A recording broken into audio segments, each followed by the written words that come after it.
My name is Leslie Hansen. I'm a client executive for VMware. So describe your job duties at VMware. So my job is really to work with education students to help them transform their environments to meet the needs of their students in the future. So everything that I do is geared towards providing solid student outcomes to educate our future leaders of tomorrow, but giving them everything that they need today, or at least from an infrastructure perspective, to support what they need so that they can learn today.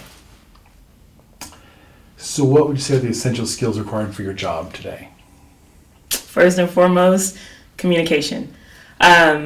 Listening. Interestingly enough, you have to be able to, in my job and with my company, because we're one of the most innovative and forward-thinking companies, we're actually really disruptive. And the reason why I say communication is because I have to have the skill set to take a customer's problems that are today's problems and prepare them and leverage those problems and provide an answer that will carry them into the future. Education students, education customers, education environments are not commercial environments where they can be modified every couple of years. These are environments from an IT perspective that have to withstand, 5 years, 7 years, 8 years even. And so, again, if they come to me with a problem today, it's not just solving that now, it's solving it now and having that solution carry them forward, or at least have the ability to be a platform to carry them forward. What was your first job in IT? Inside sales with Microsoft was my first job. What does that mean, inside sales? What is that? That meant that I sat in the office and sold to customers that were not anywhere in my region. Oh, wow. Was you cold calls? They would call in, you would answer the phone? It was existing customers, so it wasn't that bad. But up-leveling them in their services and support. So what was your career path? How did you get from Microsoft inside sales to VMware? What was Luck.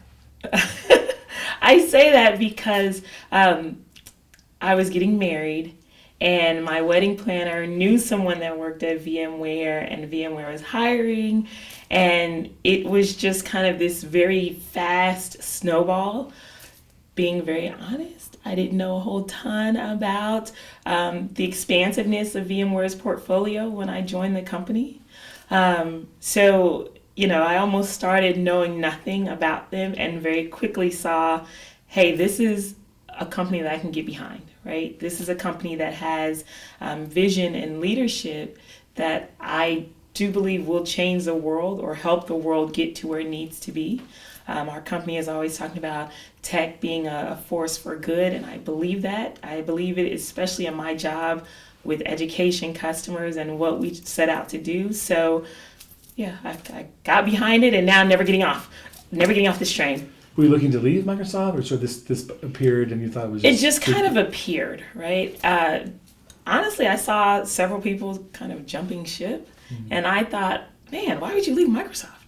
But I like to tell people VMware is like one of the most important and critical companies that no one's ever heard of, unless you're like in IT, right? So it wasn't as popular. My parents weren't as excited to say she's working for VMware, whereas they were very excited to say she's working for Microsoft. But now that they understand it, they're like, oh, she works for this great company. It's called VMware. It's cool that you don't know about it. You got to be in the know, but it's awesome. That's cool. So to you, what's the difference between technical skills and soft skills?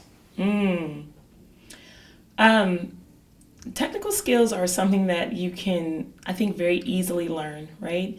People can easily learn how to do math. 1 + 1 = 2. That's very easy.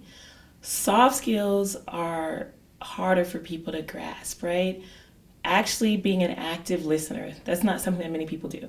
Most people want to, for example, listen, and instead of listening, they want to quickly just wait for you to pause so that they can give you your answer, fix your problem, or whatever, right? That's a soft skill that's really hard to acquire, and it takes practice. And so I think with technical skills, a little bit of repetition, especially in IT, most people just pick up on concepts really quickly, right? You pick it up a couple of times, you're ready, you got it, you're good, you're ready to move on. Soft skills take a lot of practice, repeated practice. It's something that you have to be constantly willing to learn and tweak and be self-aware enough to say, hey, I need more practice in this area. And I think soft skills are what separate those who are okay from those who are great. Not those who are good, but those who are okay from those who are great. That's good. So then what are the most important soft skills, and why do you think that? Hands down listening, because you can't do anything in life without listening and understanding where people are coming from. And again, I work for a very disruptive company. I have to listen and understand. It's not just about, for example, if I'm saying, hey, let's talk about how we can transform your network.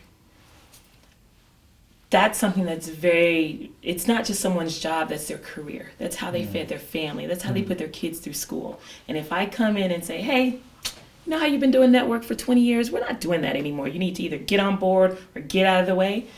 I can't do that. So I have to come in and hear if they say, oh, we're good, we're great. I have to understand what are they really saying and why, right? And so a lot of that is the emotional intelligence that comes with having good listening skills and good communication skills to effectively be able to say to them in a way that they hear and they receive, hey, I'm not trying to disrupt you or tell you you don't have value anymore. I'm trying to do this so that everyone can be better, right? And so I think that's probably hands down the biggest one is listening and then communicating effectively in a way that that person can actually receive. In the last 6 months, what was your most challenging day, would you say? My most challenging day happened to be with a community college that very smart, very sharp guys. Honestly, kind of, just went over our heads in their technical depth. So much so that I had to bring in my product marketing or my product manager for this particular offering. So at the end of it, it went back to kind of what I was saying about what's very important, right? Getting them to understand that what we're proposing and what you actually need that aligns with your initiatives and where you're trying to take your students, it's not a threat to you. It's not this new technology, and a lot of people can feel that way when you're talking to them about new technology. It's not scary, it's not a threat, it's not concerning. It can be helpful, and you still have value in this new world order.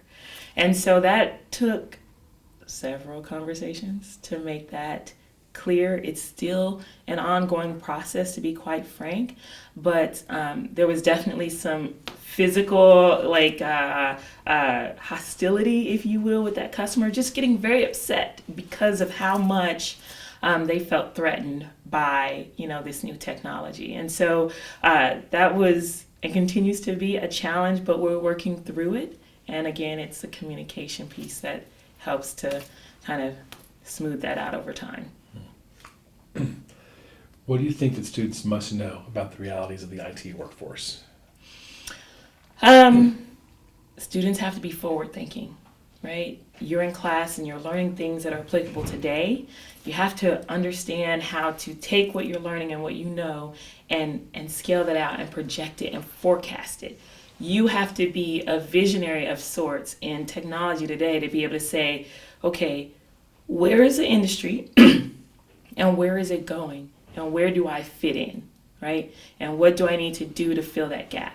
And that's not always something that's taught in class, but it's something that the best of the best can do. They can have that foresight and then that agility to actually be able to pivot. Are there any specific skills or practices that would help someone get hired in IT? In addition to having just kind of a baseline understanding of tech, right? You got to understand if you're in the data center, if you're in infrastructure, understand the data center. Like a lot of that's just a given. But beyond that, I think you have to be a constant learner.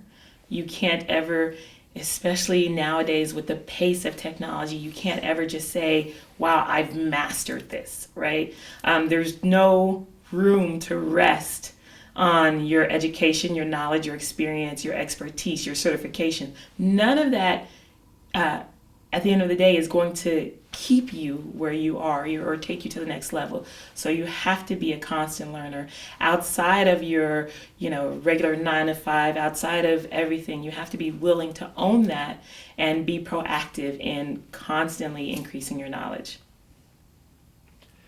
Is there any specific advice you'd like to give to a current IT student maybe watching this right now that you haven't mentioned already? Man, don't be afraid. Just go after it. Tech is so much fun. I think a lot of people think of it as like stuffy or boring or, it's ones and zeros. It's all of that, but it's so much more. Okay.